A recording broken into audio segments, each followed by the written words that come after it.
What are 3 ways not to change?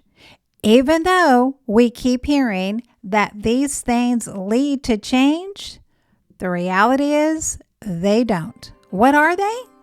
Stay tuned. If your desire is to become spiritually stronger, emotionally healthier, and relationally smarter, you're at the right place. Speaker and writer Stephanie Smith inspires and equips you to achieve these 3 key aims. If you're a parent, you also learn how to raise empowered kids, ready for adulthood. Let's get started. Welcome back, my friend. I am delighted that you are here. We are coming up on getting close to the 200th episode of the Life's Key 3 podcast. Now, I don't know what the current statistics are. I know at one time, for all of the millions of podcasts that there were in the world, most podcasts only made it like up to 4 episodes or maybe 10. Now, I don't think that's still the case, but I know that most do not get anywhere close to their 179th episode, which is what I am releasing today. And as I am releasing this, when this episode originally airs, here in much of the United States and other temperate climates around the world, it is fall. It is autumn. And even though I like the word autumn better, I understand we also call it fall, and I don't know technically if this is the reason why, but I'm just going to go with it. It's kind of the commonly accepted reason. It is because the deciduous trees began to change and their leaves began to fall. The sap that runs up through that tree and out and through the branches and then the twigs and then into the leaves begins to dry up. And as a result of that, those leaves begin to die. They change colors, sometimes beautifully, and sometimes they just kind of go brown overnight. And then they fall from the tree. And I seem to have a knack for showing up at these places around the country that are full of just all kinds of deciduous trees where there are going to be these golden yellows and these flaming oranges and these bright reds. And I just have a way of showing up there either about 10 days before the leaves change into these glorious colors or about 10 days after the last ones have changed and fallen off. So I'm going to have to correct that one of these years and actually go during what's called peak season. Well, change is not just for trees, it is for us as human beings. And in this life, you are always either growing or you are regressing. There is no neutral in life. Hopefully you have a neutral shift in your car. You don't get one in your life. Even though sometimes we talk about coasting, we never really are just coasting along in neutral. We're either growing or we are not growing, and that is just not good. The problem is that a lot of times we don't really experience the results of our growth or lack thereof for a long time, sometimes decades, between the decisions that we're making and when the chickens come home to roost, as the expression goes. Well, we need to be intentional to be people who are assessing, what do we want to change? Now, this isn't to be done in some state of paranoia and fear, and we don't want to become like hamsters on a wheel where we're just running from one change to the other without any rhyme or reason to it. But for every person that has that problem, I think there's a whole lot more who have the problem of not being intentional about growth and about change. And so change does happen, but it happens by default, and that is seldom good. Doesn't make it awful and terrible and like, oh, life's going to end, but it doesn't usually turn out too well. So I'm going to start a little mini series talking about change. And today I'm going to share with you 3 ways not to change. Whether this is for you or if you are surrounded by other people, maybe you have kids that you're trying to parent. Maybe you have a spouse. You have colleagues, you have coworkers, you have friends, and you're around other people who are trying to change or you wish were trying to change. And there are 3 very common misconceptions. And I would go so far as to say some of these go beyond just being a misconception, because that's kind of watered down. It doesn't sound like it's anything that's like really that bad for you. It's kind of like a candy bar that has, 18% of your daily value of saturated fat. And okay, like how bad can that be? Whereas if you looked at the wrapper and the nutritional label and you went, whoa, that's got 98% of my daily value of saturated fat, maybe I'll find something else.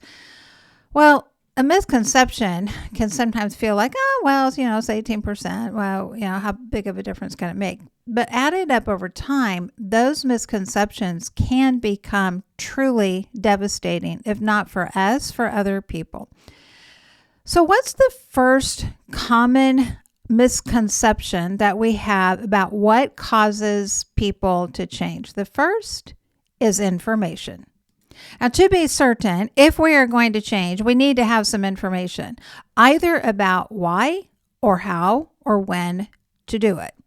If I want to change my eating habits, for example, and my goal is to have a more nutritious diet, and I have no clue how to make that happen, I'm going to need some information. If I find that I'm constantly in the same pattern of conflict with someone in my life, I probably need some information to be able to understand what's causing this conflict. So it's not a matter that we don't need information. The misconception is when we think that information is all that we or someone else needs. It was interesting. I heard a study recently where these people had been told by their doctor, if you don't make some changes to your lifestyle now and what you're eating in terms of your movement and your exercise, you are going to die. And this wasn't like, well, okay, sure, 50 years from now. I was like, no, as in the next couple of years, you will be gone. All right. People will be walking by your tombstone, not by you. And out of these individuals who all received this same information, do you know what percentage actually made the changes? About 20%. 20% made the changes, and about the other 80 just didn't. Yes, they needed the information, but they needed far more than the information. And too often we think that all we need is information. If I could just get enough data, then somehow that would translate into motivation. Or we especially think that when it comes to other people. Well, I'm just going to give this information, and then once they have that understanding, then they are going to change. And when people don't change after we have amply supplied them with information, then our response to that often is just frustration. I mean, what's with this person? I gave them the information. They're not acting on it. I mean, come on, get with it. Let's go here. Well, information alone is never enough. It's needed, but it's not enough. It's like if I'm going to mix up a chocolate pie. Okay, I need a crust. I'm going to need some chocolate filling. I need all of that. But is that going to be enough? No, I'm going to have something to bake it in. I can have the crust and I can have the filling, but if I have no oven that is working to bake that chocolate custard pie in, all I have are a bunch of mixed together ingredients, and assuming there's a bunch of eggs in there, that you can't just eat raw. So sometimes when we feed people information, it's kind of like we're giving them a bunch of ingredients, and they might even get mixed together and poured into the proverbial pie shell. But that is not enough to cause and bring about change. What's the second misconception that we have about change? And this one, I will say, is far more than just a misconception. This one is a dangerous belief. And the second one is the idea that change occurs after a person, quote, hits rock bottom. This has caused tremendous harm to individuals. And let me explain to you why. First of all, there is no rock bottom. Okay, it doesn't exist. The reality is a person can spiral downward and downward and downward and downward until, I guess you might say, the ultimate rock bottom of death. But other than death, there is no rock bottom because a person can continue to spiral downward, if not in behavior, at least in mindset.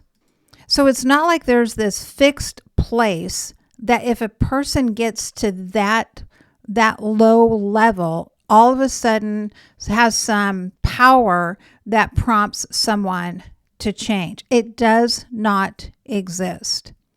And this idea causes real harm in two ways. First of all, it causes harm to people who have an awareness that they need to change. They may even have some desire to change.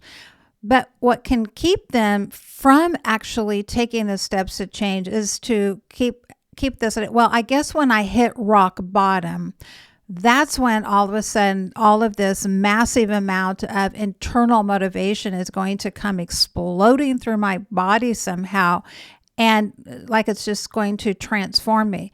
That typically is not how change occurs. To be certain, there are times that someone can have an experience where things come together, and it comes together in such a way that that's when they say, okay, this is it. This is where I draw the line. This is where I am going to go and get help. But it's not this magical kind of rock bottom place. It's really in the mind when someone decides, I don't want to live this way anymore.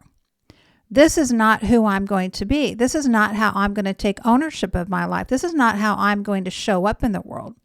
But when we continue to have this narrative, well, a person just has to hit rock bottom. We really set people up for this idea that somehow they have to just get to this certain place where when it gets to be bad enough, there's going to be this intrinsic motivation that's going to be released. Kind of like at rock bottom, there's like some sort of switch, and all of a sudden it's going to turn on this intrinsic motivation that somehow a person hasn't been able to find up until this point. That is not what happens. The reality is plenty of people hit what we might look at as rock bottom, and they never get up again. That relationship does not survive. That opportunity does not survive. That person does not survive. We need to get this rock bottom narrative totally out of our thinking, out of our language, and out of our culture. It also does harm to people who are in some sort of relationship with, no matter how close or how distant, with somebody else who clearly does need to make some changes in their life. Because when we continue to use this, well, I guess they just haven't hit rock bottom yet. Well, I guess when they hit rock bottom, things will change.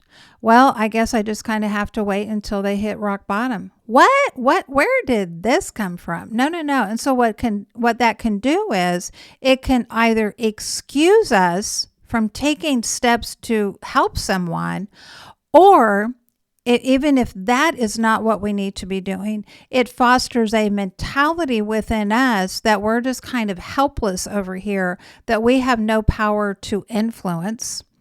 And there is a difference between having the power to influence someone and the false narrative that we have the power to change anyone. Sometimes what we do is, when we realize, okay, I can't change someone, I can't control someone. That's true. But that doesn't mean that we swing to the other side of the pendulum and negate the fact that we do influence other people, though. So this whole narrative about there being this rock bottom, and that's some sort of place that a person has to get to before this intrinsic motivation to turn their life around somehow gets released. This is a devastating, destructive mentality and language, and we just need to get rid of it. Instead, what happens is a person decides to change when they want the benefit of something new more than whatever the benefit is that they are getting in their current situation. Because here's the truth. No matter how awful and miserable and painful a person's situation is, unless you are truly in an extreme situation where you are living in, say you're living in a country where there is absolutely no freedom, or maybe you are living in prison, the reality is that there are things that we always can change, even if it's about our mindset and our attitudes. But when we stay in these systems and in these habits, no matter how painful they are, here's the thing. If we stay in them, there's some sort of payoff to it. It might not be evident to other people, and it might not even be evident to ourselves, but every single pattern of behavior that we remain in, there's a payoff to it. And until we decide that the benefit or even the potential benefit of a different way of showing up, a different pattern, a different system, a different mindset, different habits, different routines, until we decide that those benefits mean more to us than the benefit of whatever we're currently getting, we're not going to change.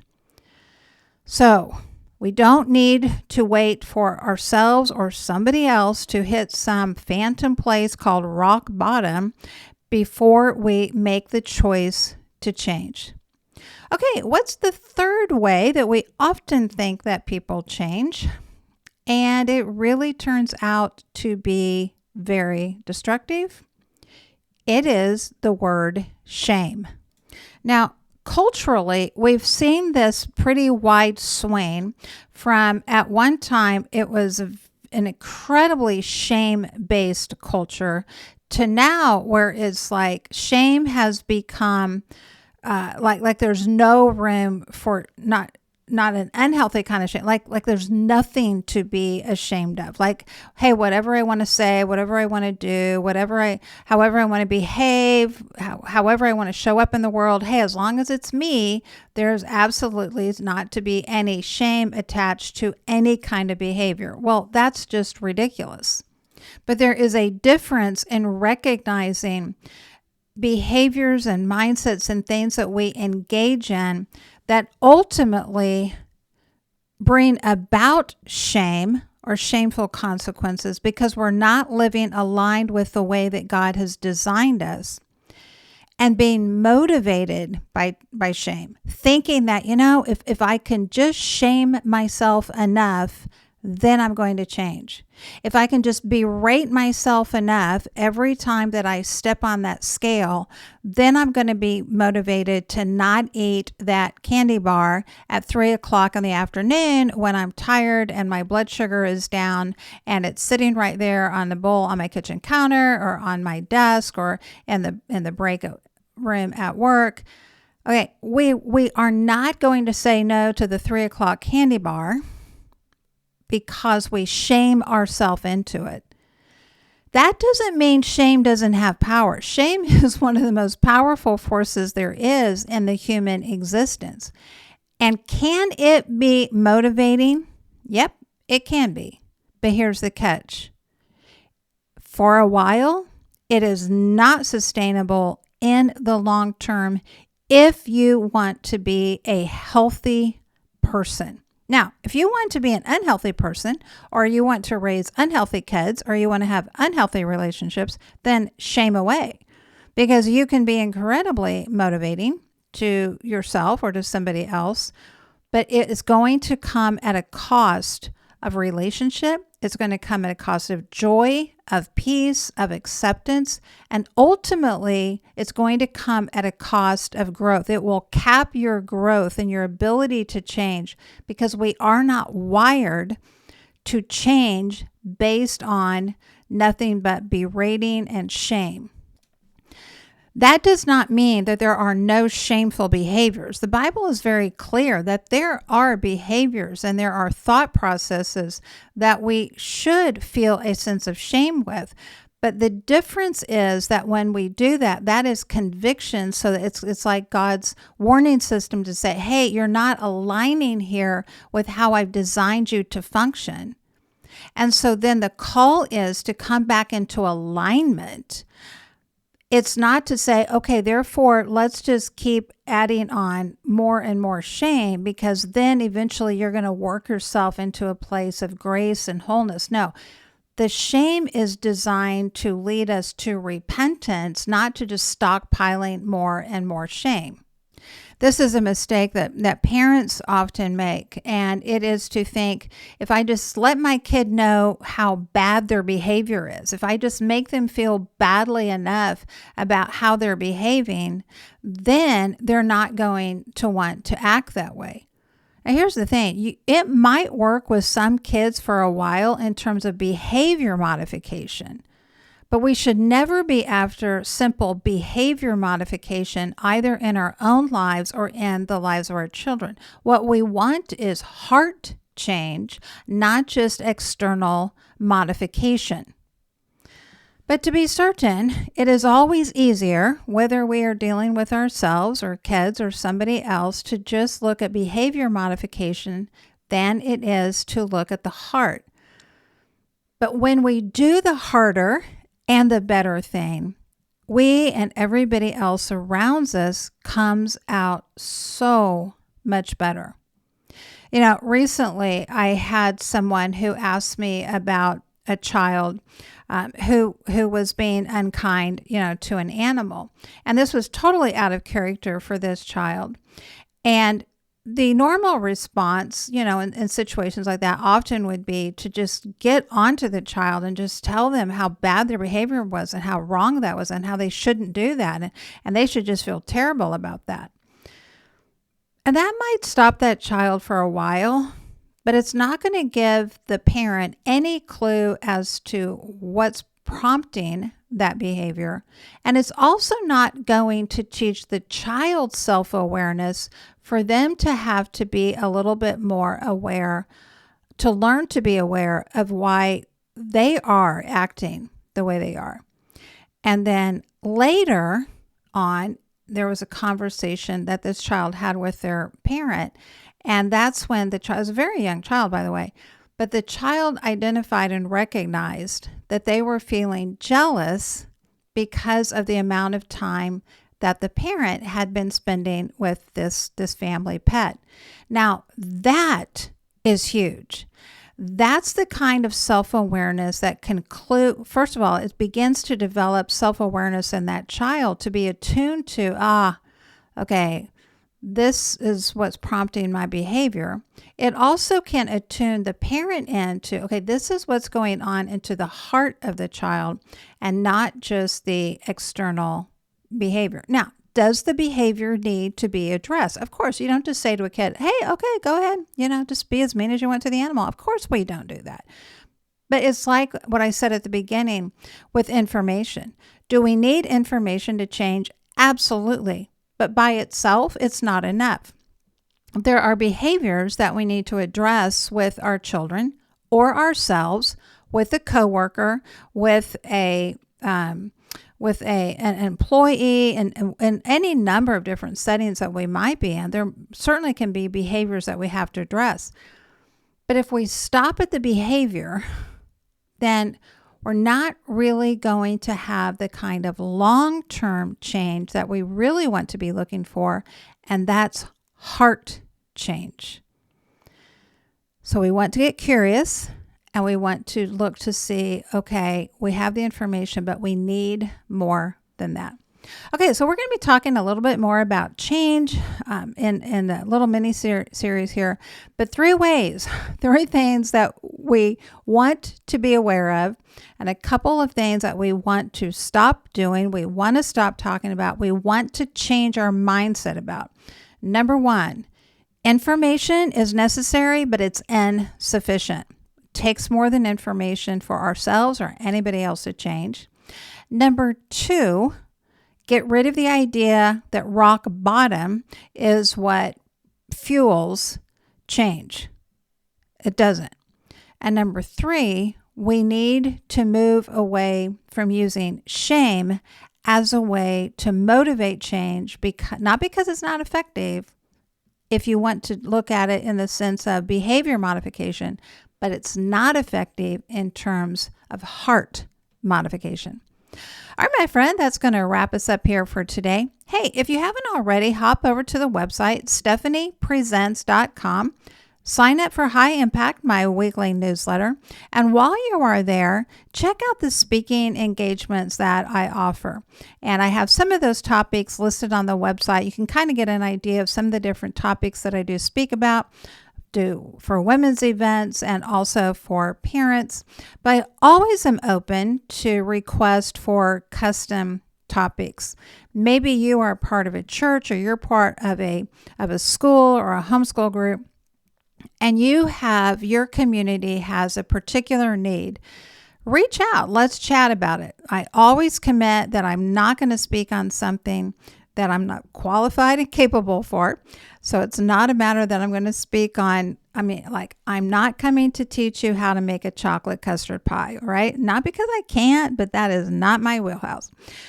But anyway, thank you so much for being here. And remember this. You have an impact that is immeasurable, eternal, and irreplaceable. I'll see you next time. Thank you for listening. Visit the website, stephaniepresents.com, and sign up for High Impact to join the mission of building spiritually strong, emotionally healthy, and relationally smart women and families. You can also book Stephanie to speak at your event and check out additional resources. Together, we can invite and equip generations to engage fully in God's grand story.